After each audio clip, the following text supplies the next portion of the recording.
मैं संत अवधेश शरण अपने चैनल के माध्यम से अपने दर्शकों तक ये संदेश देना चाहता हूँ, जो कितने प्रकार के लोग ऐसे हैं संसार में जीते हैं। दूसरों को तो लग रहा है ये आदमी जिंदा है, मरा नहीं है, लेकिन वो जीता हुआ आदमी मुर्दा है।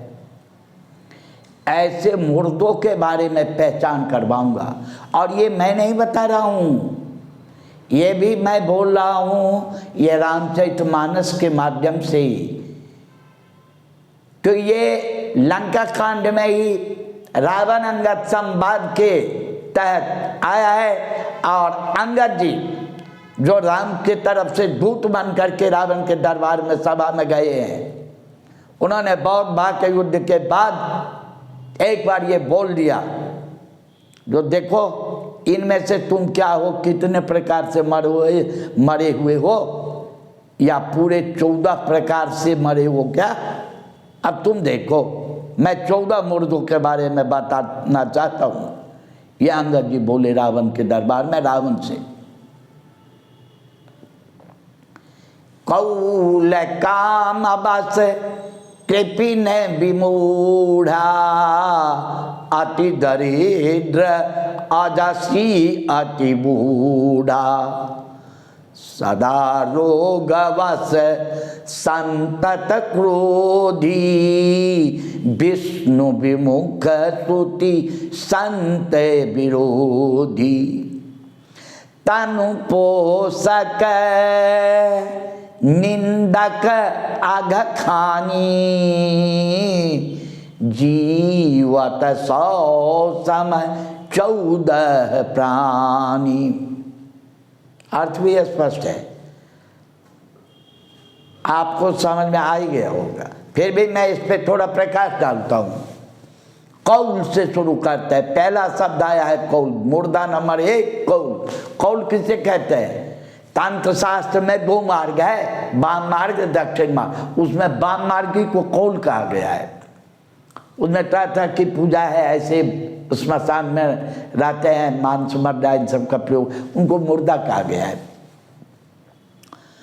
काम बस, वैसे तो कामी को शास्त्रोक्त रीति से संतान तो उत्पन्न काम के माध्यम से ही होता है, लेकिन अनैतिक तरीके से जहाँ काम का प्रयोग होता है, ऐसे जो कामासक्त जीव हैं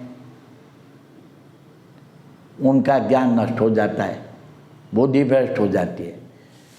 ऐसे को कामिका, ये मुर्दे में आते हैं। 2 नंबर का मुर्दा हुआ कामासक्त। कृपिन, कृपिन उसको कहते हैं जो बहुत कुछ भगवान दे भी रखे हैं, पर्याप्त धन संपदा है, लेकिन न वो खावे न किसी को खिलावे। अब वैसे जो है ना, धन वैसे रह जाता है, और लास्ट में क्या होता है, धन की जो तृतीय दशा है, दान भोग नाश। उत्तम गति है दान। दान को भगवान दिए हैं, दान भी करो, खुद भी खाओ पियो, परिवार का भरण पोषण करो, दान भी करो, क्योंकि उत्तम गति है धन का, बार बार नहीं मिलता है। दान करने का भी अवसर बार बार, ये मनुष्य शरीर ही नहीं बार बार मिलेगा, दान कहाँ कर लोगे? बड़ी मुश्किल से मनुष्य शरीर मिला, उसमें भी भगवान की कृपा से धन मिला। दान का पैरा उठा लो ना, दान की सबसे उत्तम दशा है। दान नहीं करोगे, भोग ही कर लो, खाओ पियो खूब ढंग से। आपने इर्द गिर्द भी थोड़ा देख लो, कभी थोड़ा भोज भंडारा भी कर लो। न खाओगे न खवाओगे तो क्या होगा? तृतीय दशा नाश होगा। तो ये जो नहीं करते हैं धन का सही उपयोग, उनको कृपिन कहा गया। वो भी मुर्दे में आते हैं। 3 नंबर का ये मुर्दा है। विमूढ़ा, 14 मुर्दा आता है विमूढ़ा। विमूढ़ किसको कहते हैं? एक वो मूढ़ होता है, मूर्ख को कहते हैं। एक विमूढ़, वो क्या है? वो महामूर्ख है, मूर्ख से बहुत ऊपर उठा हुआ है विमूढ़। वो तो भगवान को भी नहीं मानता, ईश्वर से उसे कोई लेना देना नहीं है, वो सुनता भी नहीं है। भगवत चर्चा जहाँ होगी वहाँ जाएगा भी नहीं, दूर से ही रास्ता काट के निकल जाएगा विमूढ़ प्राणी। तो ऐसे विमूढ़ प्राणियों के लिए शास्त्रों ने कहा है जो वो पशु से ज्यादा गया गुजरा है, उससे भला पशु है। क्योंकि पहले भी मैं बता चुका हूं, आहार निद्रा भय मैथुनानि समान चेतान निर्णाम पशुनाम ज्ञानम नरानाम अधिको विशेषो ज्ञाने नहीं ना पशु समाना। आहार निद्रा भय मैथुन तो मानव पशु में समान है, तो फिर क्या अंतर है पशु में और मानव में? यही ज्ञानम नारायणम, वो ज्ञान की अधिकता क्या है? ईश्वर का पहचान, ईश्वर के बारे में जानना, ईश्वर में आस्था रखना, वेद शास्त्रों में श्रद्धा विश्वास रखना, धर्म कर्म में रुचि रखना, यही तो है मानव की अधिकता। अगर वो नहीं है तो पशु भी समाना, पशु से भी अधिक गया गुजरा माना जाएगा उसको। तो बेमूढ़ प्राणी मुर्दे मारते हैं। हो गया कौल कामवास के पेन बेमूढ़ा अति दरिद्र आधे। अब जो इतने दरिद्र हैं जो 4 रोटी के लिए ही वो परेशान है। कुछ ऐसे दरिद्र होते हैं जिनके लिए 4 रोटियां जो है ना वही चारों पुरुषार्थ माना जाता है। अगर 4 रोटी उपलब्ध हो गई आज के दिन तो चारों पुरुषार्थ मानते हैं। तो ऐसे प्राणी जो है इतने जो निर्धन है तो उनको भी मुर्दे में ही कहा गया है। वो धर्म कर्म इत्यादि उससे आगे कुछ नहीं सोच सकते, कुछ नहीं कर सकते। आजसी जो है जो ऐसा काम सब खाली करता है जिसमें अपयश अपयश अपयश। वैसे भी कहा गया है ना 100 जीवति गुणादस्य, वही जीता है जिसमें गुण है। कीर्ति या स्वजीवती, कीर्ति करने वाला आदमी मर जाने के बाद भी उसकी कीर्ति अमर होती है, जिंदा रहता है।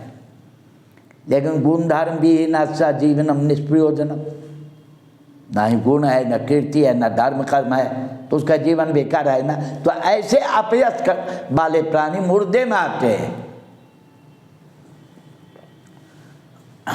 हाँ, फिर उससे आगे बढ़िए कौल काम बस कृपन विमूढ़ा अति दरिद्र आदसी अति बूढ़ा जिसकी आधे की उम्र हो गई।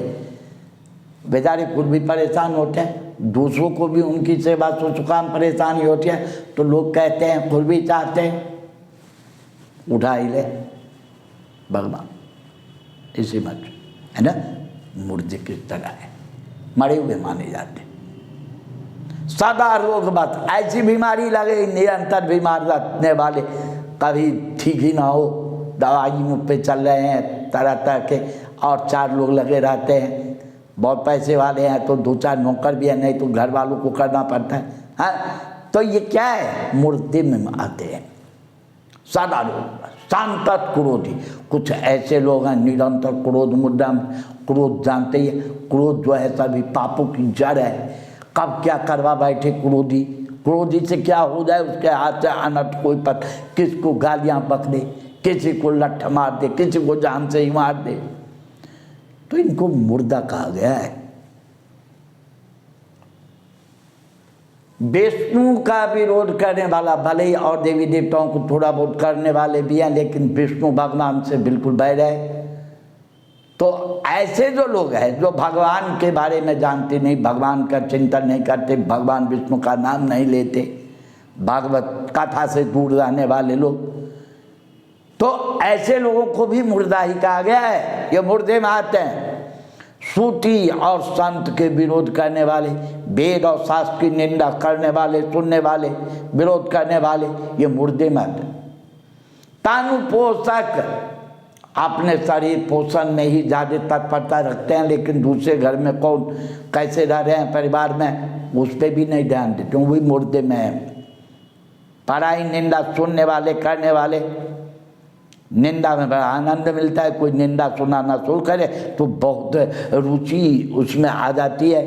लेकिन श्री राम कथा में जब कहीं बैठने का अवसर मिलता है तो वहाँ 2 मिनट ऐसे लोग बैठ नहीं पाते।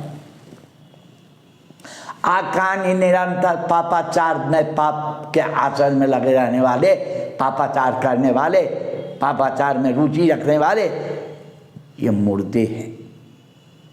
तो इस प्रकार अंगद जी भग गए। जीवत 100 समय 14 प्राणी, ये 14 प्रकार के जो प्राणी हैं ये जीते हुए मुर्दे हैं। स्मशान में अभी नहीं गए हैं, ये हैं समाज में, घर में, परिवार में, लेकिन हैं ये मुर्दे। तो रावण ढंग से सुने हैं अंगद जी का ये प्रवचन। तो रावण महाराज बहुत बड़े पंडित भी हैं, बहुत बड़े ज्ञानी भी है, लेकिन जवाब नहीं दिया, निरुत्तर। आप देखना लंका कांड में वर्णन आया है, रावण उत्तर नहीं दिया। शास्त्रों का कहना है मौनम स्वीकार लक्षणम, और कुछ कोई कहे उत्तर न दे, निरुत्तर हो जाए, मौन रह गया, तो इसका मतलब वो मान लिया। क्योंकि रावण महाराज को ये लगा कौल से ही शुरू किया तो सब कुछ तो हैं, ये सारे लक्षण विद्यमान हैं।